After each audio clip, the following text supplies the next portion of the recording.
Have you ever had one of those days where it seems that everything goes wrong? And I mean everything. I woke up this morning and I thought I was on time. I woke up with the idea that my daughter didn't have school today. So I started out to work, ran into traffic on Washington Boulevard, realized that my fuel sign came on, which meant that I was about to run out of gas. And when my car says get gas, it means right then and there. So I bust a Yui, turn around, I go back home because I realized that I left my debit card. I had no money on me. So I'm praying all the way that I make it home to get my debit card so I could get gas. I called my daughter and I said, look in my jean pocket that I wore the night before and check my pocket to see if my debit card is in there. Now, mind you, I washed the jeans. They were put in the dryer. So I'm praying that my bank card isn't melted. I get to the house, I pull up, and I get a response back from the social worker at her school. I had called her social worker to find out when her bus transportation is going to start. And I realized that if the social worker is responding back to me, that means she has school. Now, I got a message the night before saying she had school, but when I looked on the school calendar on the school's website, it says 6th through 12th grade didn't have school today. So my daughter comes out, she brings me my debit card. I go get gas a block away from my house. I get a message from the social worker saying that school is in session today. I go back home, call my daughter, sit out in front of the house, and I said, you need to hurry up and get dressed.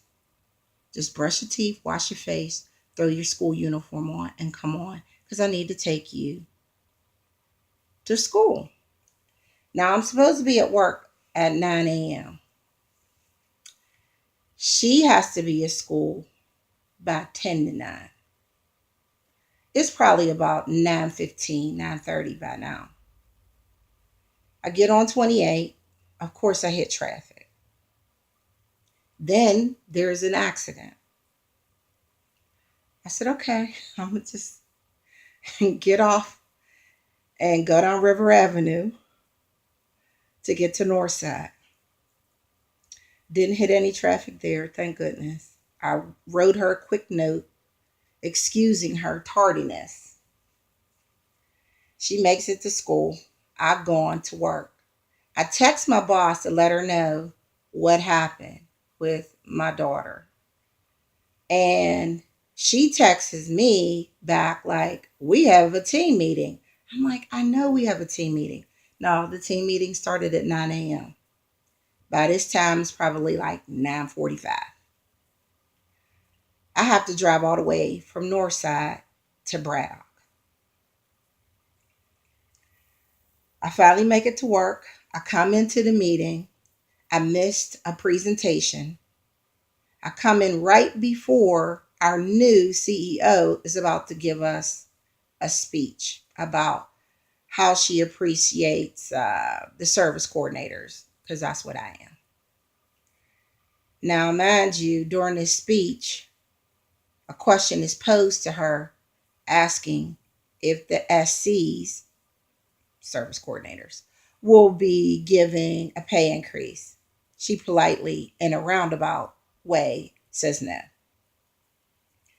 So my team is down probably about 4 staff, with maybe possibly 2 more leaving.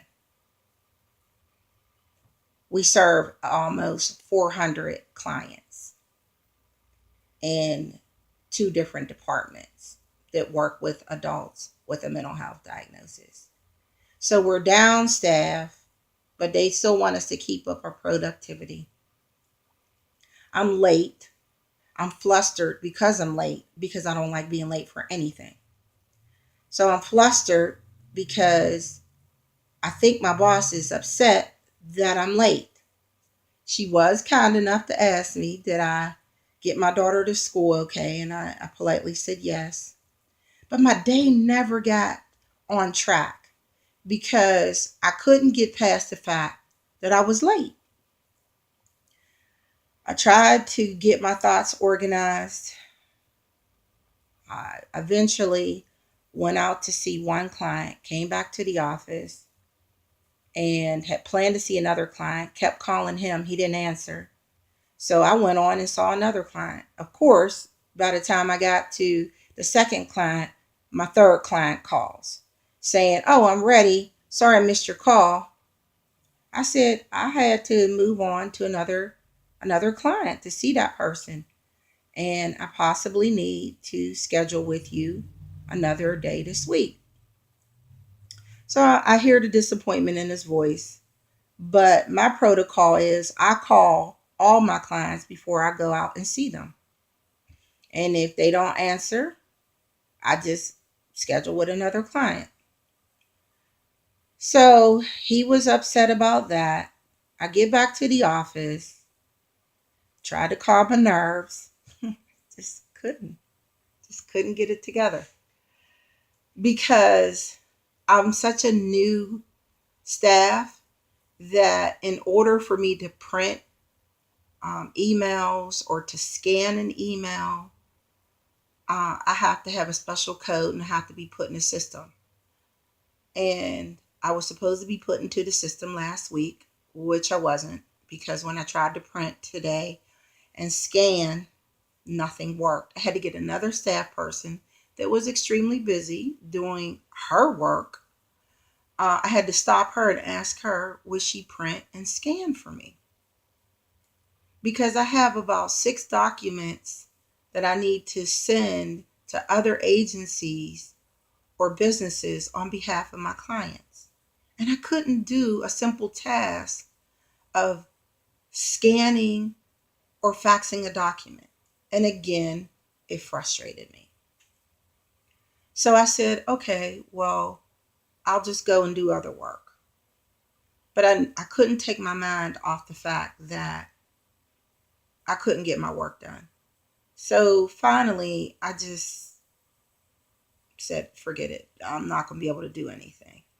I still have to do 4 progress notes. I came home.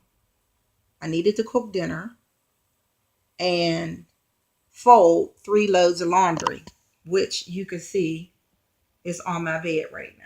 This is 3 loads of laundry. Oh, by the way, with 3 more underneath that cover. So I'm a single mom. I'm not angry about being a mother, but I can't tap out because there's no one to tap out to in my household. If I tap out, all I'm doing is turning my shoulder and tapping my other shoulder to tap me in. So that's my reality. And my daughter deserves the best mother that she can possibly have. She's very active. She has friends that she likes to go visit on the weekends. She's an actress. She's done 3 plays with 3 more to do this year. And so I'm driving her back and forth to rehearsal, doing homework, cooking, cleaning. And her dad lives in Atlanta. And so I can't tap him in. And even when he was living here in Pittsburgh, I still was my daughter's chauffeur and taking her to the doctor and taking her to her drama classes, getting her hair done, taking her shopping, grocery shopping, doing the laundry, seeing about my mother who's sickly so that she could see about her sickly mother. So it's just a never ending perpetual cycle. So today I was a little off. But all in all, I still consider myself blessed. I'm healthy. My family is relatively healthy. We're all here. The circle is not broken. And that's just a typical day for a single mom, any mom. Doesn't have to be single mom, but that's my day in a nutshell. So I hope your day was better. Peace and blessings and good night.